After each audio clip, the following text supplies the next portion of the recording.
ایک اقلیت انسانوں کی ایسی ہوتی ہے جن کے لیے میں دو لفظ اب استعمال کر رہا ہوں، ذہین اور حساس۔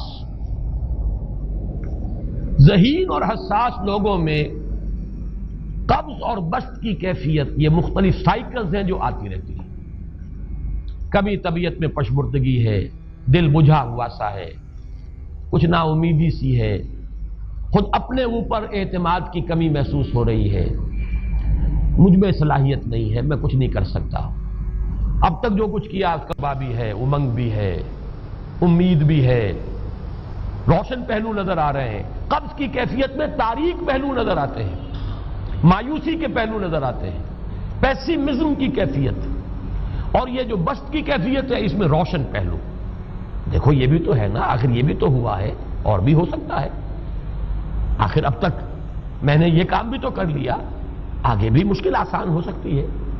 یہ دو کیفیات ہیں قبض اور بسط کی، جن کو کہ صوفیاء کرام نے یہ اصطلاحات، یہ عنوان دیے، قبض اور بسط۔ جتنی انسان کے اندر حساسیت کی کیفیت زیادہ ہوگی، ذہانت زیادہ ہوگی، اتنا ہی یہ جو ویوز ہیں اس کی ایمپلیٹیوڈ زیادہ ہوتی ہے۔ کم ذہین انسان ہے، کم حساس ہے، آئیں گے تو صحیح ہے، لیکن یہ کہ وہ ویو جو ہے اس کا ایمپلیٹیوڈ جو ہے اس کے اندر اوپر اور نیچے کی کیفیت زیادہ نہیں ہوگی۔ لیکن جتنا یہ معاملہ بڑھتا ہے، یہ جو ویو ہے اس کی ایمپلیٹیوڈ بڑھتا چلا جاتا ہے۔ لیکن نارمل انسان کا معاملہ یہ ہے کہ یہ حدود کے اندر رہے، اسی کی ایک کیفیت جو ہے اب نارمل جب ہو جاتا ہے، یہی ہے جو جدید ہماری جو سائیکولوجیکل میڈیسن ہے اس میں اسے مینیکس ڈپریسو سائیکوسس کہا جاتا ہے۔ مایوسی ہوئی تو اتنی ہوئی کہ جیسے کمر ٹوٹ کر رہ گئی، اور اسی ڈپریشن میں ہوتی ہیں خودکشیاں، خودکشی کر جاتا ہے ڈپریشن۔ کچھ روشن پہلو نظر ہی نہیں آ رہا، کوئی امید کا پہلو نظر ہی نہیں آ رہا، کوئی صورت نظر نہیں آتی، کوئی امید بر نہیں آتی، کس طرف جاؤں، کدھر دیکھوں، کسے آواز دوں، اے ہجوم نامرادی دل بہت گھبرائے ہے۔ اور جب آدمی محسوس کرتا I can't face these realities، یہ commits suicide۔ یہ اور جب کیفیت ہوتی ہے انشراح کی تو آدمی خوب بھاگ رہا ہے، دوڑ رہا ہے، امنگ ہے، محنت ہے، دوڑ رہا ہے، امیدیں ہیں، اب ہر چیز کا روشن پہلو نظر آ رہا ہے۔ عجیب ہے یہ۔ اصل میں مجھے کچھ تجربہ بھی ہوا ہے، ہمارے خاندان میں بھی یہ مرض موجود رہا۔ میرے والد مرحوم کافی طویل عرصے اس مینیک ڈپریسو سائیکوسس کے مریض رہے۔ کچھ ہوتا ہے یہ معاملہ، ویسے بھی شاید ہمارا خاندان جو ہے اس کیٹیگری میں آتا ہے جس میں ذہانت نسبتاً کچھ زیادہ ہے، حساسیت بھی نسبتاً کچھ زیادہ ہے۔ یہ دوسری بات ہے کہ کوئی شخص جو ہے یہ فلسفے کے طور پر اختیار کر لے کہ اپنے آپ کو ڈھیٹ بنا لینا ہے، یہ فلسفہ بھی بن سکتا ہے، لیکن یہ ہے کہ اگر آدمی چھوڑ دے اپنی طبیعت کو تو یہ دونوں کیفیات آتی ہیں۔ انہی کیفیات میں اگر یہ جو اپورڈ اینڈ ڈاؤنورڈ موومنٹ ہے یہ ایک حد سے نکل جائے تو یہ بیماری ہے مینیک سائیکوسس، مینیک ڈپریسو سائیکوسس۔ اس میں جب آدمی ہوتا ہے وہ اپر کیفیت میں تو اس کے اندر بڑی عظیمت ہے، روشنی ہے، امید ہے، لوگوں سے گفتگو کر رہا ہے، ہنس بول رہا ہے، خوب جو ہے محفل کے اندر، اب وہ محفل میں اسے دلچسپی محسوس ہو رہی ہے اور اسے ہر چیز کا روشن پہلو نظر آ رہا ہے، خود اپنے وجود کا بھی روشن پہلو، دوسروں کے وجود کا بھی، دوسروں کی بات میں سے بھی وہ اچھا پہلو تلاش کریں گے، وہ برا پہلو تلاش نہیں کریں گے۔ جب دوسری کیفیت ہے ڈپریشن کی، ہر ایک کی بات میں کوئی برائی نظر آئے گی، کوئی اس کی نیت کا فطور ہے، کوئی فساد ہے، کوئی یہ جو ہے بدنیتی کے ساتھ یہ بات کر رہا ہے، کوئی خیر کہیں ہے ہی نہیں، برائی ہی برائی ہے، مایوسی ہی مایوسی ہے، بدلی ہی بدلی۔ یہ ہے در حقیقت وہ کیفیت، اس کو غالب نے بہترین انداز میں تعبیر کیا ہے۔ ذہین اور حساس انسانوں میں ان کی جو ترقی ہے وہ انہی مراحل سے ہو کر گزرتی ہے، اور ہر ڈپریشن کے بعد، ڈپریشن میں اس سینس میں استعمال نہیں کر رہا یعنی بیماری کی حد تک پہنچنے والی ڈپریشن نہیں، صرف قبض کی حد تک پہنچنے والا معاملہ۔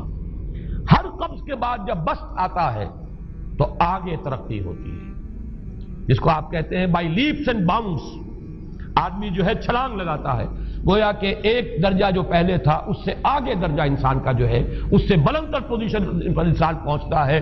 ہر قبض کے بعد جو نیا بست آتا ہے وہ ایک نئی کیفیت، نئی شان، نئی بلندی، نئی رفعت لے کر آتا ہے. اس کو غالب نے تعبیر کیا ہے بہت خوبصورت انداز ہے. رکتی ہے میری طبع تو ہوتی ہے رواں اور. یعنی شاعر بھی کبھی ایسا وقت آتا ہے شعر جو ہے وہ اس پر نازل ہی نہیں ہو رہا، شعر نہیں کہہ پا رہا، طبیعت میں رکاوٹ سی ہے، بندش سی ہو گئی ہے، کوئی کلام موضوع ہو ہی نہیں رہا. لیکن پھر جب یہ کیفیت جو ہے بدلتی ہے اور جب پھر بست کی کیفیت آتی ہے، رکتی ہے میری طبع تو ہوتی ہے رواں اور، پھر اس کے اندر ایک جولانی نئی ایک کیفیت جو ہے انشراح کی، وہ ایک بالکل نئی کیفیت، نئی شان کے ساتھ. یہ ہے وہ معاملہ جو ان آیات مبارکہ کے پس منظر میں ہے. اسی لیے اب میں آپ کو اس کا حوالہ دے رہا ہوں. تفسیر مظہری میں قاضی ثناء اللہ پانی پتی رحمت اللہ علیہ نے بہت عمدہ بات فرمائی ہے کہ حالت قبض اگر کسی شخص پر طاری ہو تو اس حال میں اکسیر کا درجہ رکھتی ہے یہ سورہ مبارکہ، اس لیے کہ یہ نازل ہوئی ہے محمد الرسول اللہ صلی اللہ علیہ وسلم پر اسی حالت قبض میں. وَالضُّحَىٰ وَاللَّيْلِ إِذَا سَجَىٰ مَا وَدَّعَكَ رَبُّكَ وَمَا قَلَىٰ وَلَلْآخِرَةُ خَيْرٌ لَكَ مِنَ الْأُولَىٰ وَلَسَوْفَ يُعْطِيكَ رَبُّكَ فَتَرْضَىٰ أَلَمْ يَجِدْكَ يَتِيمًا فَآوَىٰ وَوَجَدَكَ ضَالًّا فَهَدَىٰ وَوَجَدَكَ عَائِلًا فَأَغْنَىٰ. یہ تمام آیات اب معلوم ہوگا کہ جیسے موتی پروئے ہوئے. ایک لفظ قبض، اب اس میں جو بھی واقعاتی اور جو میں نے آپ کو روایاتی جو بھی پس منظر بیان کیا وہ بھی فٹ بیٹھ رہا ہے. وہ خودکشی کا معاملہ بھی آ گیا، اس میں فٹ بیٹھ رہا ہے کہ بخاری شریف میں روایت موجود ہے کہ حضور فرماتے ہیں کہ میری طبیعت پر اس درجے اضطراب تھا، اتنی کیفیت جو ہے میری تشویش کی تھی کہ میرے دل میں بار بار خیال آتا تھا کہ پہاڑ پر چڑھ کر اپنے آپ کو نیچے گرا دوں.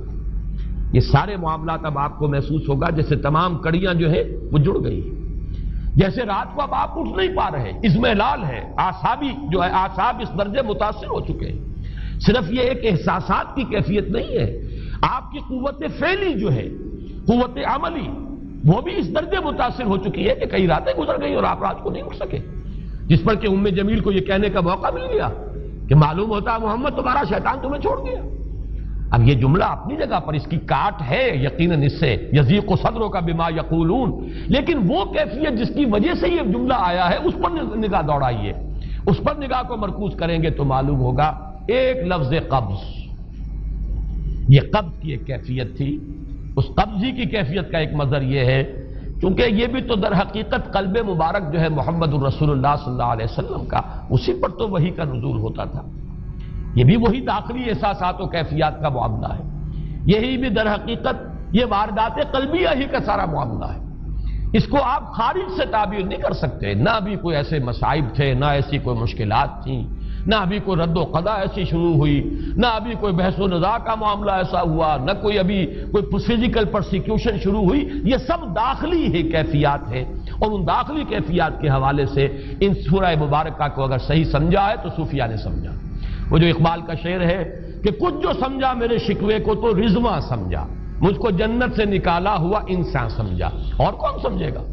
وہ تو سمجھے گا کہ دکھے ہوئے وہ دل کی صدا ہے، وہ کیا ہے جو اقبال کی وہ ایک نظم ہے پرندے کی فریاد، گانا اسے سمجھ کر خوش ہونا سننے والے. یہ تو در حقیقت ایک دکھے ہوئے دل کی صدا، فریاد یہ صدا ہے.